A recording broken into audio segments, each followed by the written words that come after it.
This video is designed to provide families with information regarding why, how, and when they may benefit from a coordinated services planning process.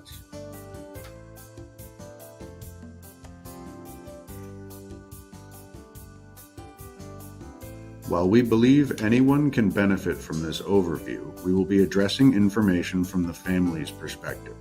The purpose of this video is to support families to make informed decisions regarding their entitlement to the coordination of services. Hi, my name is Abby. I'm a LIT parent representative. I'm here to help you understand the path to coordination of services in Act 264, which is Vermont's law that entitles you to a CSP. Did you know Vermont has a law called Act 264 that gives families the right to coordinated services planning and problem resolution for children with emotional disturbance and other disabilities? Act 264 developed a coordinated system of care for children, adolescents, and their families.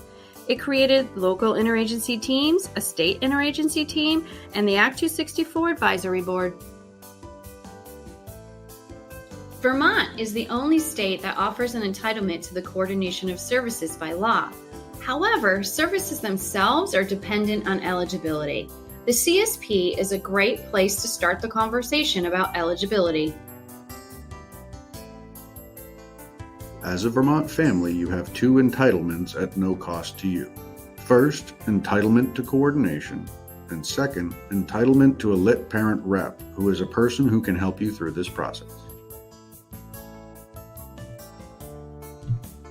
The benefit of coordination in the CSP process is to have one plan represent a holistic view of a child and family in the home, in the school, and the community. This can help bridge any gaps between services and supports. A team of people who you know and your family will come together in a meeting to develop a written plan of the coordination of services, called the CSP. All services are dependent on eligibility, and not all will be accessible or immediately available. Services in the home could be respite, in-home behavioral supports, case management, or personal care services. Supports or accommodations available to students who might be struggling could include multi-tiered systems of support, Section 504, special education IEP services, behavioral plans, and assistive technology. Examples of community services are individual, group, and family counseling, case management, respite, or behavioral supports, including ABA-applied behavioral analysis. Keep in mind these are just examples. Talk to your team about what could be available for your family.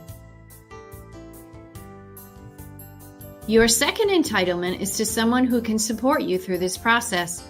This essential partner is called a LIT parent representative.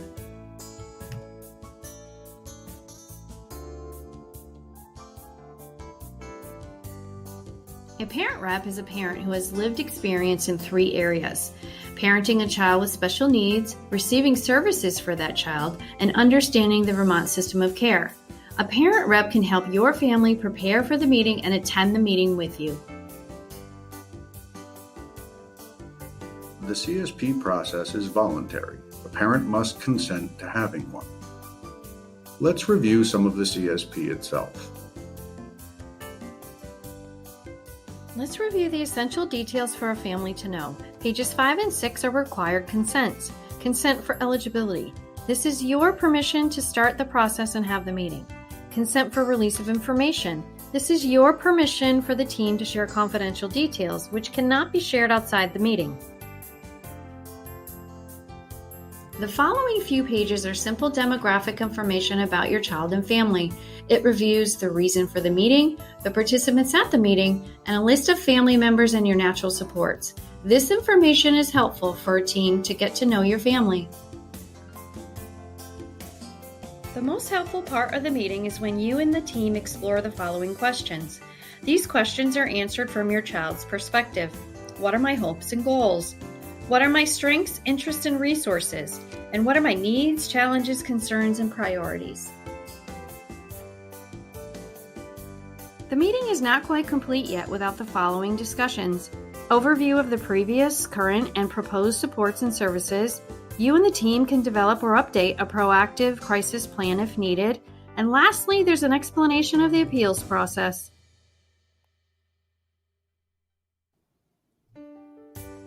At this point, you may have decided that a CSP meeting could be helpful to your family. So let's explore some next steps. The eligibility questions are: does your child have an emotional, behavioral, or social challenge that impact relationships at home, school, or in the community?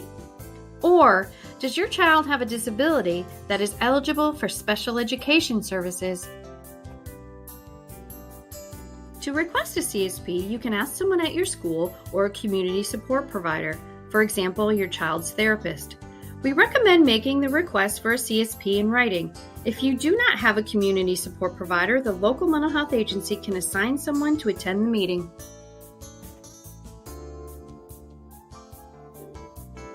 You have a choice about who facilitates the meeting, either the school or mental health provider. We suggest you ask whomever you have the strongest relationship with at the time. We encourage you to connect with a lit parent representative to help you prepare for the meeting and answer any questions.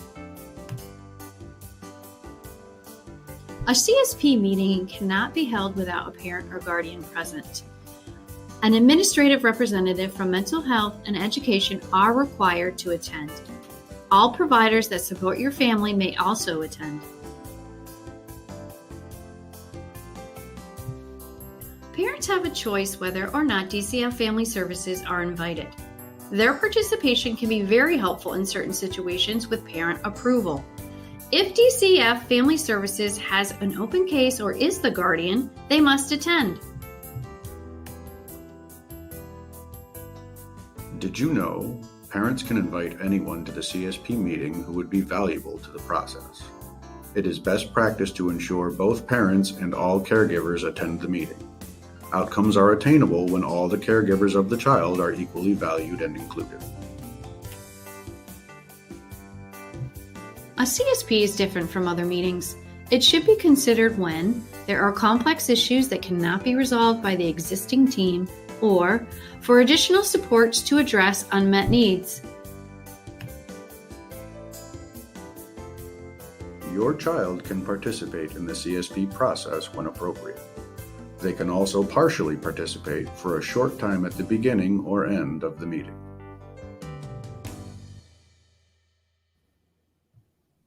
Things to consider include the age of the child, the expected content to be discussed, and the level of team functioning. You can discuss these issues with others prior to making this decision. It is best to include adolescents when appropriate. They need to have buy-in regarding any decision-making.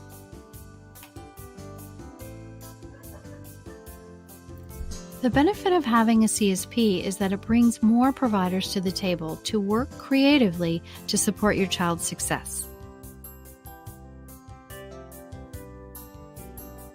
As a parent, there are things to consider. Sharing your personal information with a larger team can feel overwhelming. There may be some solutions or services suggested that you don't agree with. You might have concerns about confidential information being shared outside the CSP. Remember, it's always your choice on what you share.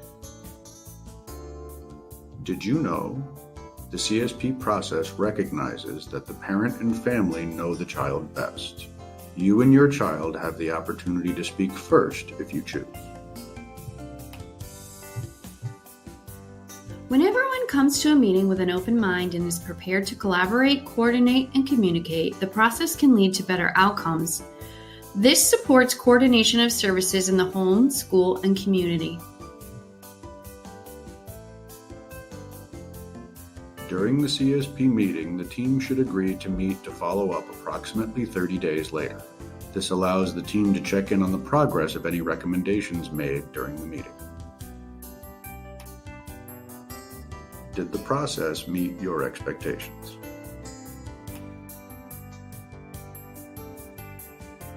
Did you feel heard and understood? Was the outcome what you had expected? Was there a clear next step identified? And was this process helpful? Please share your thoughts with the LIT parent rep or the facilitator of the meeting. Generally, your answers to the questions would be yes, and the process of coordination would benefit your family.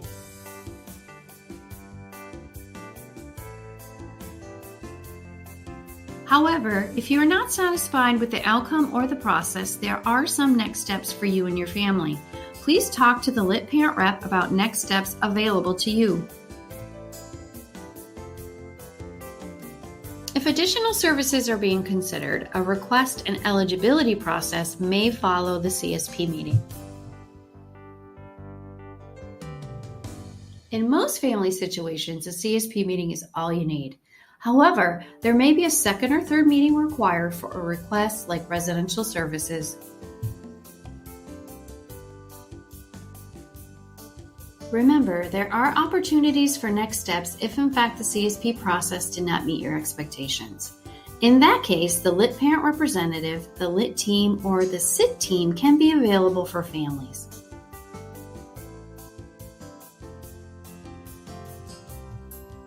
We hope that this video is helpful in describing your entitlement to coordination of services in Act 264 as a Vermont family. We thank you for watching. This video has been brought to you by a partnership between the Vermont Department of Mental Health and the Vermont Federation of Families for Children's Mental Health. VFFCMH is a family-run organization. We use our personal lived experience to encourage and equip other families.